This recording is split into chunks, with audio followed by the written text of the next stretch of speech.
Jamaa nao walituzoea wakawa wanafanya mashambulizi. Ndio, waliwazoea. Naam. Tunazungumzia kiwango cha mchezaji Prince Dube siku leo, makelele yalikuwa mengi. Makelele ya haki ya kucheza vizuri na kwa kifupi mimi binafsi hajanifurahisha kwa sababu mchezaji unapokuwa mchezaji wa timu kama Yanga na leo tunataka matokeo, nafasi inakuwa ni 1-2 unatakiwa ucreate. Sasa wanataka striker upate nafasi ngapi? Kwa kifupi hajacheza vizuri na mimi amedisappoint sana. Yes. Sijui nini kinamkuta, lakini benchi la ufundi pamoja na uongozi wa Yanga utajua ukae na hivi kwa sababu hatuchezi kwa ajili ya kumpa mtu favor. Mchezaji anacheza kwa sababu ni kazi yake. Mechi tulikuwa tunaimaliza mapema, yani kwenye dakika za mwanzo mechi ilikuwa inaisha, lakini mwisho wa siku yeye umeona ambazo zile kosa zimepelekea mpaka mashabiki wenyewe mpaka wamenuna. Yani kiukweli anatakiwa ajitafakari kwamba anacheza kwenye klabu kubwa na klabu ambayo inahitaji matokeo muda yani dakika zote tu. Yes. Hiyo binafsi yeye mwenyewe kwa sababu kocha atakayekuja ni kocha mpya. Sasa anapokuja kocha mpya alafu ukiwa na makosa yale ya kujirudia, sidhani kama kuna kocha atakubali apate lawama, kwa sababu leo hii kuna wakati mpaka baadhi ya mashabiki walikuwa wanapiga kelele wakiwa wanatamani apumzishwe, kiasi kwamba yeye anatakiwa ajitafakari, anatukosesha raha na Yanga. Yes. Sasa Meja, Yanga ya Romain Folz na Yanga ya Mabedi, unaona kuna tofauti? No changes kwa sababu kwa maana ya muda kocha huwa hawezi kufanya mabadiliko kwa kipindi kifupi ambacho Mabedi amepata. Kilichotokea leo ni morali na wachezaji wamecheza, lakini sio kama kuna mabadiliko. Mimi binafsi naona siona mabadiliko aina yote.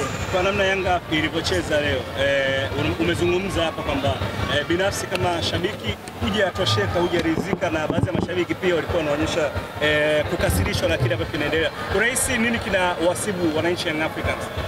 Sijui kinachowasibu nini, ila kocha aliondoka, ameondoka, amekuja kwa maana ya kaimu kocha. Ndio mechi ya kwanza yule kocha na kaimu, mimi siwezi kumtem kwamba nini, isipokuwa leo nilichokiona kilichozidi kutoka kwa Romain Folz mpaka kwa Mabedi ni kwamba timu imekuwa na morali, tumeshika kwa morali na wachezaji wamejituma. Kilichokuwa kinahitajika ni kuqualify, tumequalify, ila mashabiki bado hawajaridhika kwa sababu walitamani kwamba mechi ilikuwa inaonekana inaweza kumalizika mapema na tukaonyesha ile gusa achia tuende kwao, lakini mwisho wa siku mechi ikawa ngumu mpaka mwishoni. Tumequalify, tunashukuru Mungu, lakini kiukweli tunatakiwa bado tutulie, tutengeneze mipango zaidi. Siku ya leo anaanza ndani ya kikosi chenu. Dakika zake 90 namna gani hasa? Amecheza vizuri na muona mpaka mwisho wa siku naye anafurahi, anafanyaje? Amecheza vizuri, siwezi kusema chochote isipokuwa yote kwa yote tumepata ushindi, ndio kitu ambacho sisi wana Yanga tunafurahi. Chizi funga siku ya leo nikamatiwa kweli kweli. Yule ni mchezaji wetu na anatembea na mkataba wetu. Nadhani msimu unapokuwa kwenye kipindi cha dirisha dogo atakuja kwenye mchezaji mzuri sana. Alikuwa anacheza kwa ajili ya kutuonyesha sisi tumsajili, na kweli amepata hilo dili, Mungu amemsaidia. Umeshamalizana na kwa nini tusimalizane naye bwana, sisi ndio zetu Yanga tayari. Amecheza vizuri. Hizo za ndani acha ni wapi tu, kwa sababu kwani uchawi huu.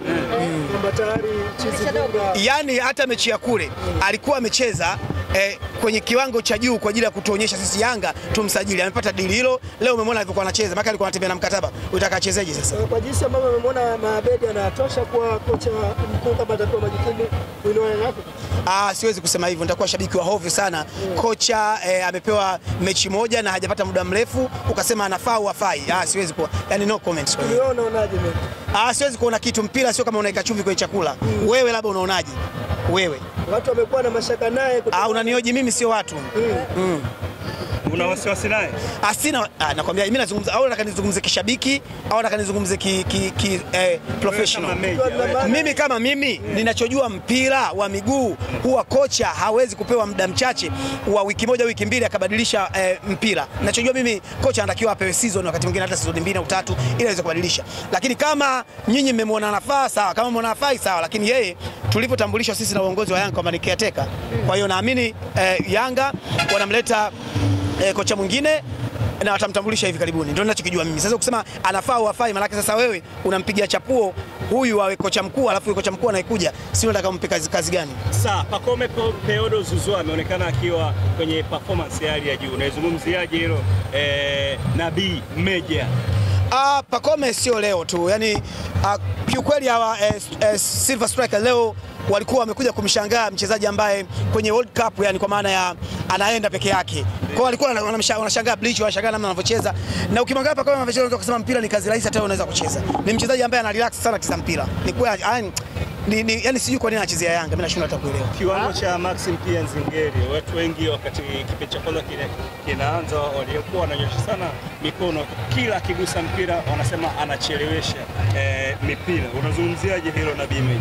Mashabiki wa Yanga ujue furaha imekuwa kubwa sana kiasi kwamba hivi vitu vidogo vidogo kwa ingekuwa kwa upande wa pili leo kufuzu tu, ujue kuna kitu hamjakiuliza na pengine labda hamjui.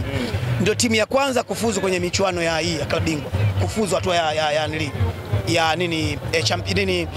makundi, ndio timu ya kwanza. Kwa hiyo hizi furaha kwa wana Yanga zishakuwa kawaida, na ndio maana sasa hivi hata tukimfunga Simba huoni mwana Yanga akishangilia, anachoangalia tu magoli. Leo sisi tumefuzu, lakini mtu anaangalia idadi ya magoli. Mmezoea. Imezoeleka Yanga. Na si ndio maana mimi nipo hapa, kule kulikuwa na mateso, nimetoka nimekuja kwenye raha. Si unaona? Sijaferi hata siku moja. Shukrani.